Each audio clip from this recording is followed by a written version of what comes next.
합니다. 귀한 찬양 감사드리고요. 저 찬양이 원래 그 일본 찬양입니다. 일본 어린이들 부르는 찬양이었는데 그게 옛날 노래인데요. 최근에 저게 다시 올라왔어요. 역주행이라고 할 수 있는데, 근데 그 어린이가 들어도 마음에 굉장히 와닿는 하나님의 그 마음을 느낄 수 있는 그런 찬양인 것 같습니다. 우리 하나님께 영광의 박수 다시 한번 올려드리겠습니다.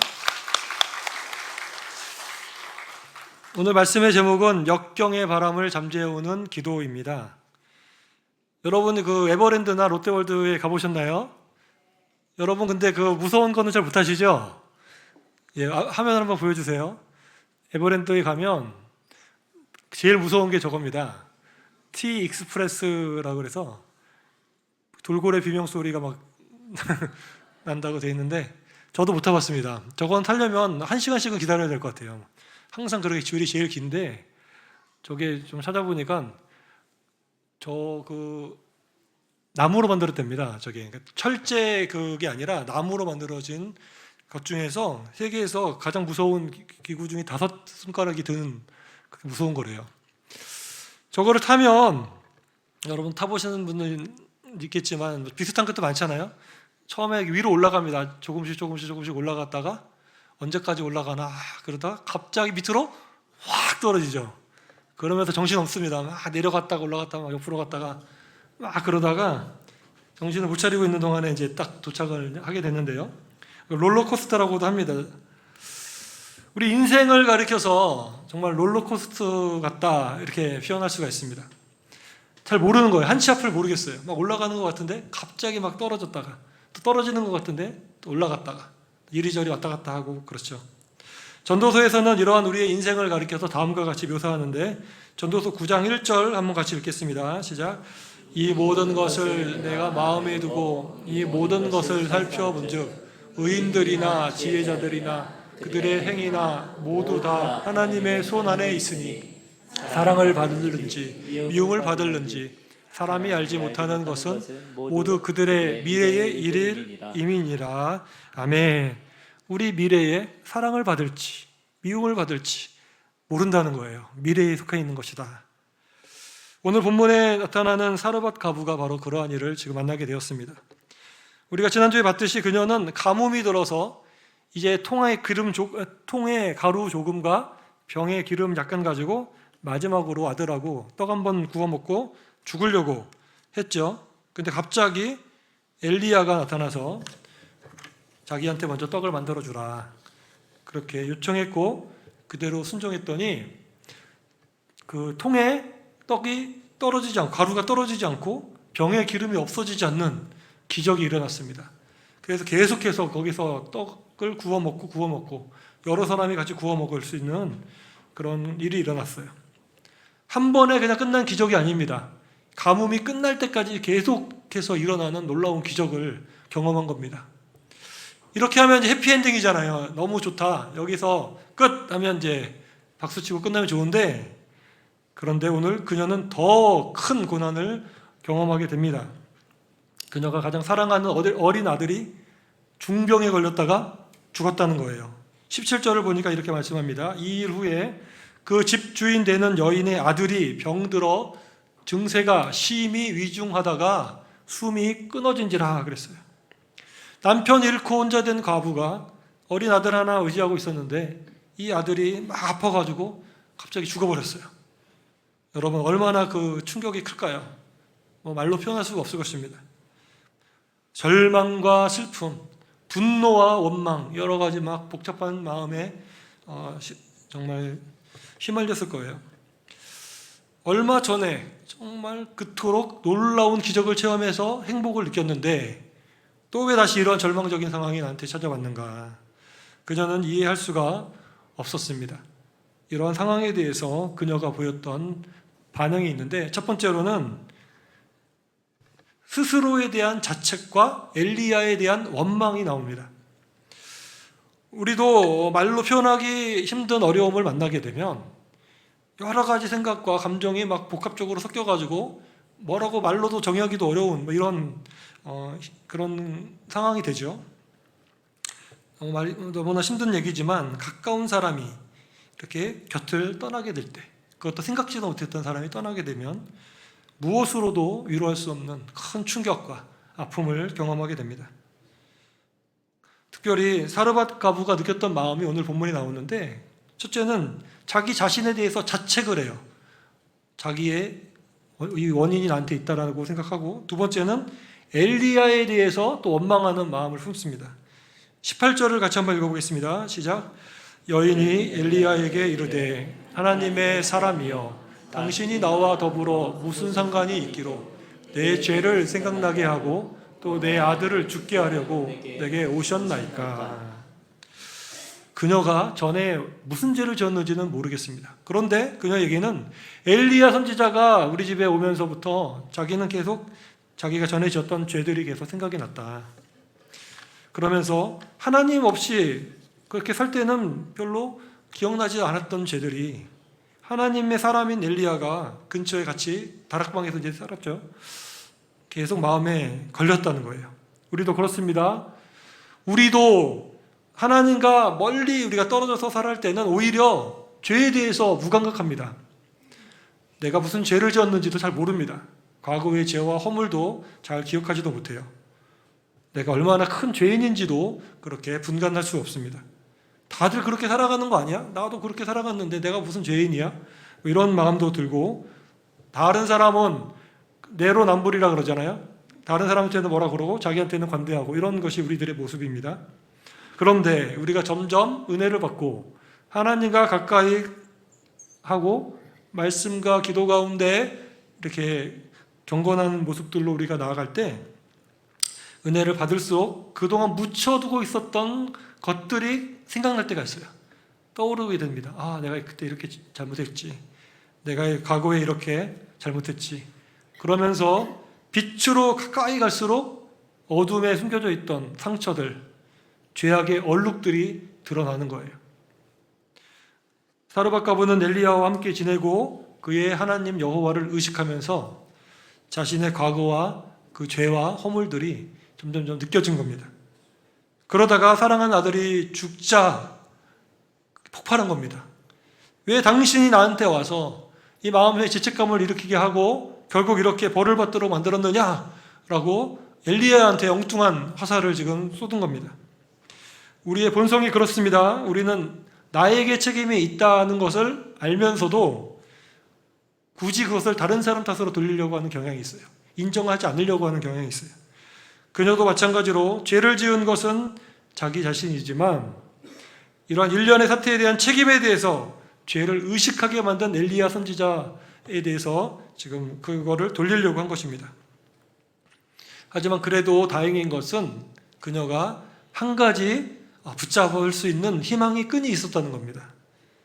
비록 자책과 원망의 마음으로 말은 했지만 여전히 그래도 사르밧 과부는 엘리야 선지자와 그가 섬기는 하나님에 대한, 그 하나님이라면 뭔가 할 수 있지 않을까라고 하는 그런 약간의 최후의 보루가 있었습니다.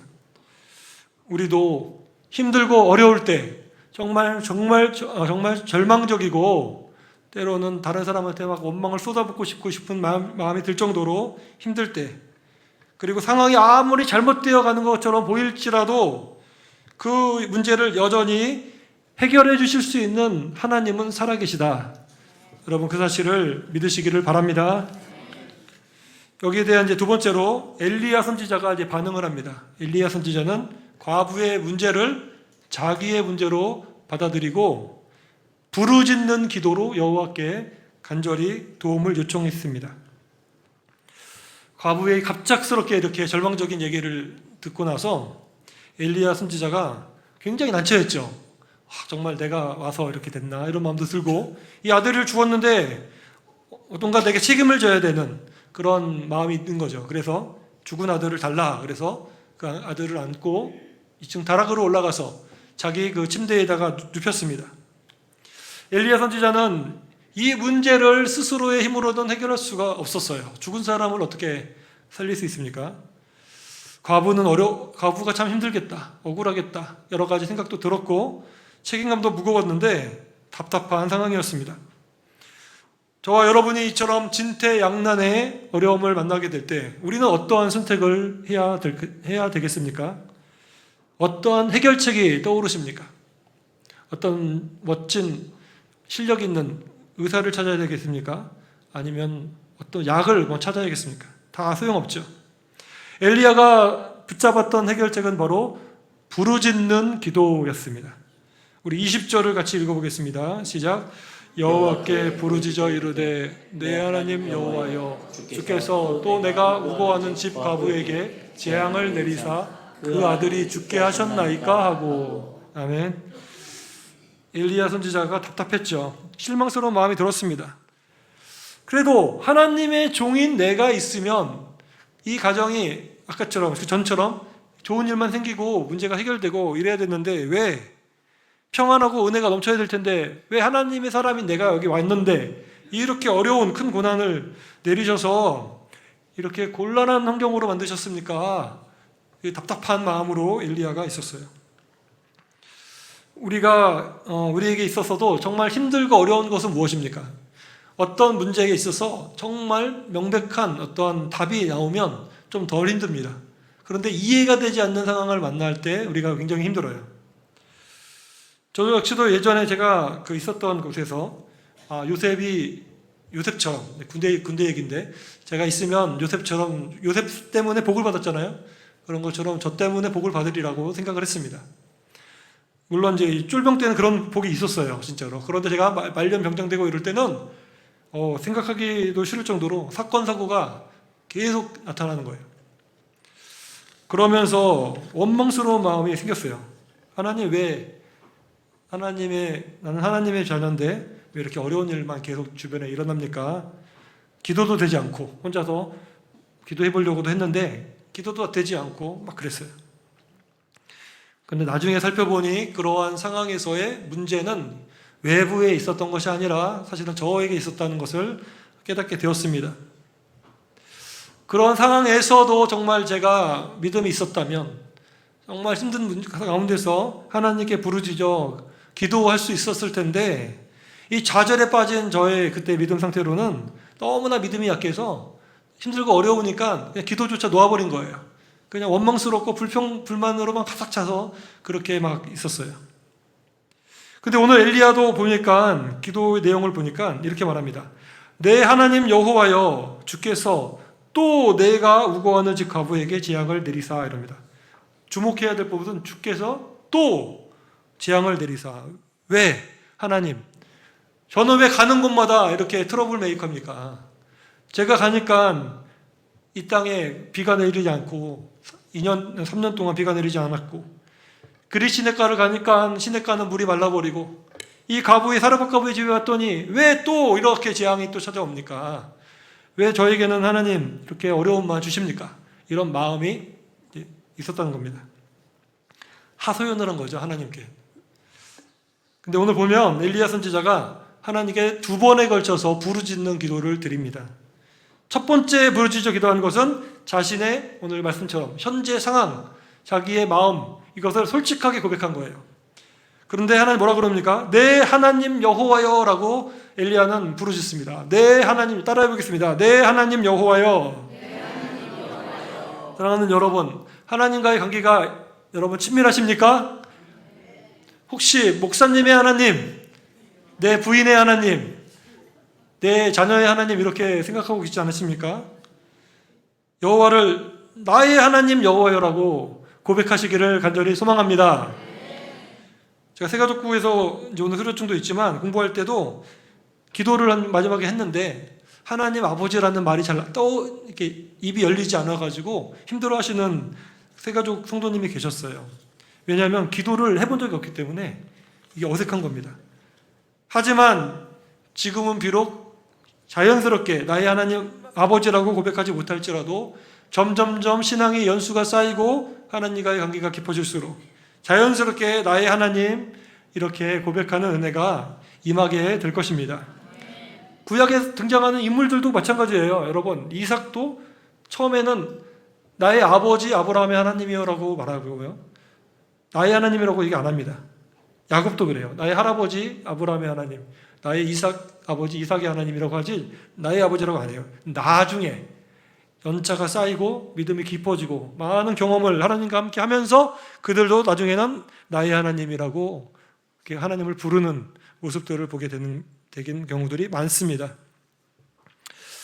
하나님께 자신의 힘든 심정을 솔직하게 고백했던 엘리야처럼 저와 여러분도 어려움이 생기면 여러분 솔직하게 기도하시기를 바랍니다. 하나님께 그렇게 솔직하게 기도하는 게 잘못이 아니에요. 내 마음이 이렇습니다. 정말 힘듭니다라고 고백하는 것은 죄가 아닙니다. 그리고 두 번째로 이제 엘리야가 기도한 것은 이 아이의 혼이 죽은 몸으로 다시 돌아오게 해달라는 기도를 드렸습니다. 그러자 기적이 일어나게 되었는데요. 21절과 22절을 같이 읽겠습니다. 그 아이 위에 몸을 3번 펴서 엎드리고 여호와께 부르짖어 이르되 내 하나님 여호와여 원하건대 이 아이의 혼으로 그의 몸에 돌아오게 하옵소서 하니 여호와께서 엘리야의 소리를 들으심으로 그 아이의 혼이 몸으로 돌아오고 살아난지라. 아멘. 21절 보니까 거기서도 똑같아요. 20절에서도 부르짖어서 내 하나님 여호와여라고 했는데 21절에서도 하나님께 내 하나님 여호와여 하고 부르짖어 기도합니다. 그러면서 그가 아마 감동을 받은 것 같아요. 그 죽은 아이 몸에 눕혀놓고 그 위에 몸을 엎드려서 3번을 이렇게 펼치고 아마 마음을 다 쏟는 그런 모습이겠죠. 하나님께 부르짖어서 이 아이의 혼으로 죽은 몸에 돌아오게 해달라고 간절히 부르짖어 기도했더니 여호와께서 엘리야의 소리를 들으셨다. 그래서 그 아이의 혼이 몸으로 돌아왔다. 그 아이가 살아났다. 할렐루야. 그러한 기적이 일어났다고 말씀하고 있습니다. 저와 여러분에게도 이러한 기적이 나타나기를 바랍니다. 정말 해결되기 어려운 문제들이 부르짖는 기도를 통하여 해결되는 은혜가 임하기를 원합니다. 우리는 정말 이해되지 않고 좌절되는 상황 속에서도 부르짖어 기도했던 엘리야를 지금 보게 됩니다. 우리의 모습은 어떠합니까? 우리도 때로는 몇 차례 마음에 시험이 확 찾아오거나 좌절되는 일을 경험하고 실망스러운 일들을 만나게 되면 더 이제 상처 입기가 싫으니까, 그리고 마음이 조절이 안 돼요. 감정이 조절이 안 되면 기도가 안 되는 겁니다. 그냥 기도의 자리를 박차고 일어나 버리고 그냥 좌절의 자리에 앉아가지고 원망과 불평에 자기의 마음을 갉아먹는 그런 어려움이 있을 수가 있어요. 힘들고 어려울 때, 예상치 못한 어려움을 만날 때 마음에 생채기가 나고 누구를 향할지도 모르는 분노가 느껴지고, 그럴 때 우리는 하나님께 부르짖어 기도해야 합니다. 처음에는 자신의 이러한 들끓는 심정을 그대로 하나님께 그렇게 고백해야 되고, 그 마음이 가라앉게 되고 하나님의 감동이 느껴지게 되면 더욱더 부르짖어 우리의 마음의 소원을 아뢰고 기도해야 합니다. 우리 주 하나님께서는 저와 여러분의 부르짖는 기도를 외면하지 않으시고 가장 좋은 길로 인도하여 주실 것입니다. 힘들고 어려울 때 하나님을 떠나버리려고 하는 것은 어리석은 선택입니다. 반대로 세상을 의지했던 마음을 회개하고 하나님께 돌아가서 하나님을 찾는다면 정말 탁월한 선택일 것입니다. 놀라운 변화의 시작이기 때문입니다. 마지막으로 3번째 반응은 이 달라진 사르밧 과부의 반응입니다. 그녀는 엘리야의 기도를 통해서 자기 죽은 아들이 살아난 것을 보고 진정한 믿음이 생겼습니다. 그리고 구원의 자녀가 되었어요. 23절과 24절을 우리 같이 읽어보겠습니다.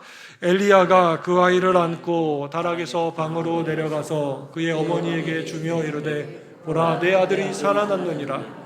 여인이 엘리야에게 이르되 내가 이제야 당신은 하나님의 사람이시요 당신의 입에 있는 여호와의 말씀이 진실한 줄 아노라 하니라. 아멘. 분명히 앞에서도 사르밧과 보던 엘리야한테 하나님의 사람이라고 고백했어요. 그런데 오늘 본문 24절을 보니까 내가 이제야 당신이 하나님의 사람임을 알겠다. 당신의 입에 있는 말씀이 하나님 여호와의 말씀인 줄 내가 인정한다. 그렇게 고백을 합니다. 이것은 무엇입니까? 우리도 마찬가지죠. 우리도 하나님을 믿는다고 고백을 우리도 하지만 정말 그 전에 고백했던, 입술로만 고백했던 상황과 진정한 하나님의 은혜를 경험하고 나서 우리가 하나님을 진짜로 믿는다고 고백하는 그 입술은 같은 단어지만 전혀 다른 의미가 될 수가 있는 것이에요.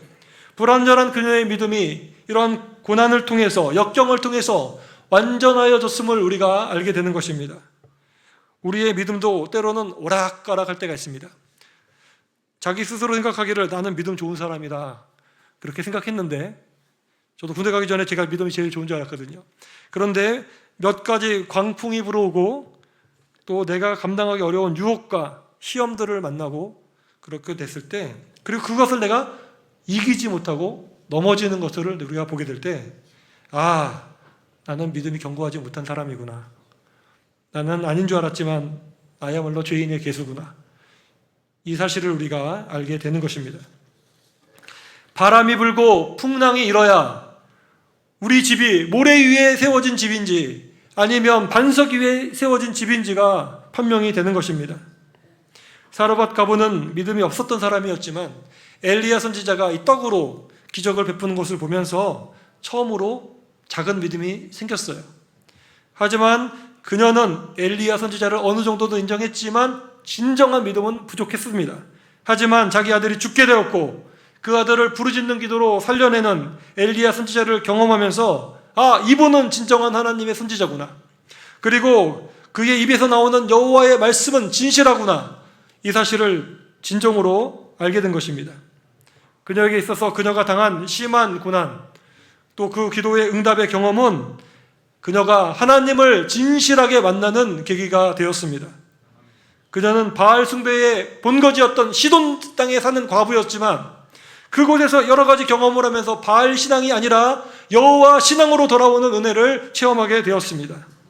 사랑하는 성도 여러분, 예기치 않은 고난이 여러분에게 찾아오는 것은 순수하지 못한 금강석을 용광로로 정말 통과시켜서 순수한 보석으로 만드는 그러한 과정과 같습니다. 고난이 찾아올 때 그 고난의 광석을 녹일 수 있는 성령의 불은 우리의 기도의 바람을 타고 활활 타오르게 되는 것입니다. 우리는 누구나 이런 과정을 통과하면서 점점 더 순수하고 깨끗한 정금 같은 믿음으로 변화가 되는 것입니다. 역경의 바람이 불 때 그것을 잔잔하게 만들고 오히려 거슬러서 나갈 수 있는 강력한 핵 엔진은 부르짖는 기도입니다. 다른 사람의 하나님이 아니라 바로 나의 하나님 여호와, 나의 주님 예수 그리스도, 나의 보혜사 성령님을 여러분 부르짖어 찾으시고 기도하셔서 우리를 시험에 들게 만드는 모든 문제를 해결받고 정금 같은 믿음으로 변화되는 은혜의 주인공들이 되시기를 주의 이름으로 간절히 축원합니다. 아멘. 시간에 찬양 부르고 기도하겠습니다.